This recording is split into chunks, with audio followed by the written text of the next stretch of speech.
Getting on the bus. Here we go.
Making some magic over here. Hey guys, okay, so let's have a little powwow and talk about my traditions experience. Obviously, I didn't film anything besides going into the park for a couple of reasons. So, number one, my traditions room that I thought I was supposed to be going into, turns out there was a mistake on my arrival itinerary. So my arrival itinerary told me I was going to have 820 traditions, but with the traditions master roster schedule, I was down for 310 traditions, but since I was there anyway and I took the bus, they were able to squeeze me in with a bunch of others that had incorrect arrival itinerary times. So I didn't get the classic shots of like your name on the Mickey hats or opening the red box with physical Mickey hats.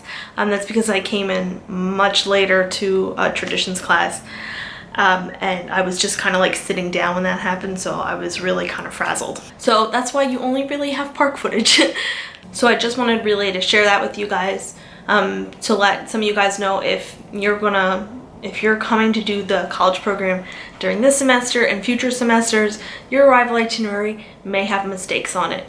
Sometimes Disney does catch the mistakes and they'll send you revised itineraries like they did with Lex's itinerary. I think we kind of talked about this a little bit, but she was sent a revised itinerary once she got down here. But sometimes mistakes do happen. You know, Disney's not perfect. You know, it's still run by human beings and humans make mistakes. Second thing I want to quickly talk about. So I know that some alums in the past who have kept their Blue ID and their main gates have normally had to have handed them back over to access control before they get their new ones.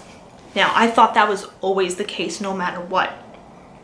Now, I still had my Blue ID and my main gates because my leaders, nobody ever asked for them when I left my program, so I just wound up holding on to them. However, I was still given my new Blue ID today. Now, that's not always the case this time around.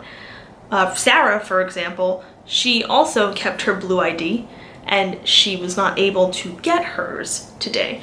I don't know if this kind of factors into the fact that I was randomly just thrown in a class and they just had to print one off for me because they weren't going to have one ready. I don't know, but I just want to give you guys this information to let you know that every scenario is different and there's not one end-all be-all answer for every single different type of problem that can arise on your own college programs. And the final thing I want to talk about before we head to the parks for the first time is if you're new and if somebody says, hey, you know, my friend's an alum and they say this and that, don't listen to them at all. Unless it's from an alum you trust or from another cast member, don't believe it.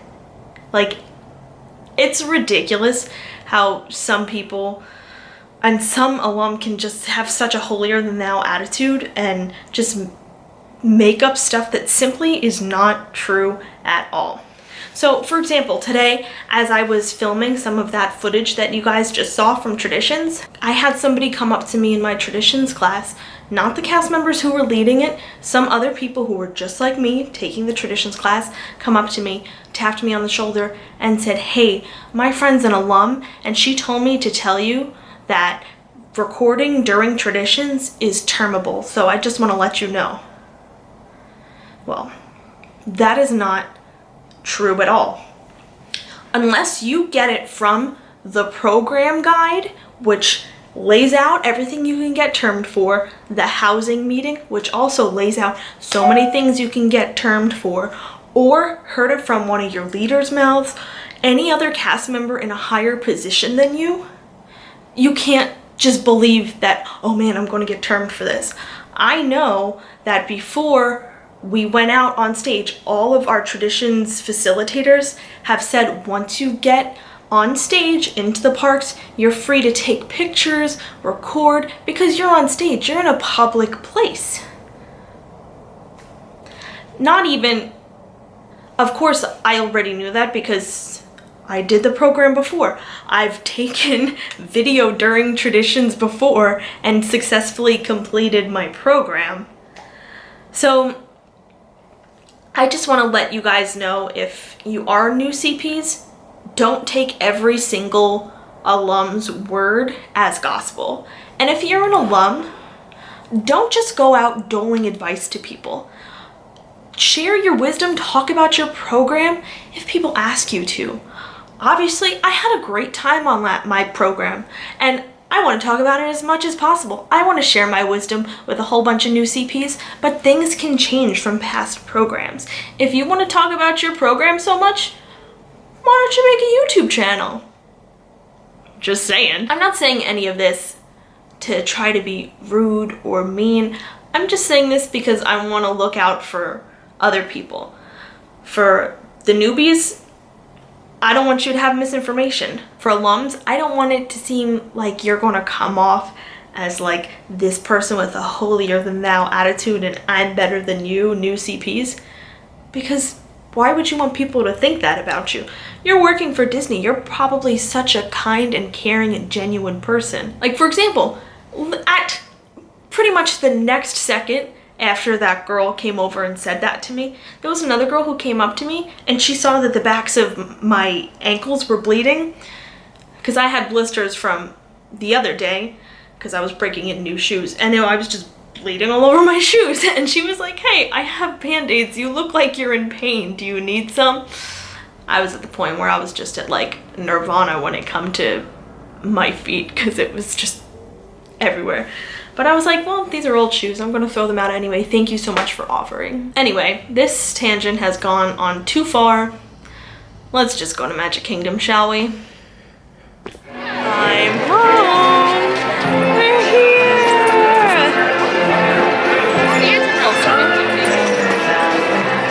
Behind me. I didn't want to like record her without her parents' permission, but she's literally wearing the swan court dress from FOF. I'm dying. Anyway, I guess while I have the camera out, pretty much still same process as last time with first day with your blue ID, go up to guest relations. For CPs without the photo on your blue IDs, you bring a government issued ID and your blue ID, say, "Hey, I'm a brand new cast member, I just had traditions today, can I get a day pass?" They'll give you a park hopper for the day, and the cast member who I just spoke to at Magic Kingdom Guest Relations just told me that now, within the next few days, you should get a park ticket on your blue ID to use until you get a new main entrance pass. Obviously I haven't gotten it yet because I just got my blue ID today, but I will keep you guys updated within the next couple of days about getting that pass and how that pass works. In the meantime, I'm gonna go walk around Magic Kingdom. So I'll see you guys in a bit. Alright, so guys, I am honestly shook. I just watched the new Once Upon a Time Castle projection show that replaced Celebrate the Magic, and oh my god, I really didn't want to like it because I loved Celebrate the Magic so much, but I am so sorry. Once Upon a Time is so good. Like, the pyrotechnics are out of control. How they incorporate like the fireworks with it, oh my god, it is so good. Like, guys, go YouTube this show if you can't get down to the Magic Kingdom and see it, because it is literally incredible. Like, no words.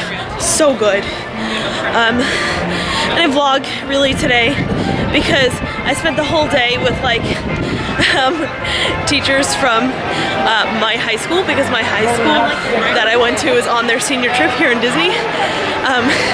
Because all my roommates really couldn't come down and do the park, so I did my first day as a cast member with my favorite teachers from high school. So of course I didn't really vlog. But it's the end of the night and I'm gonna head home, which thank God, because I am starving.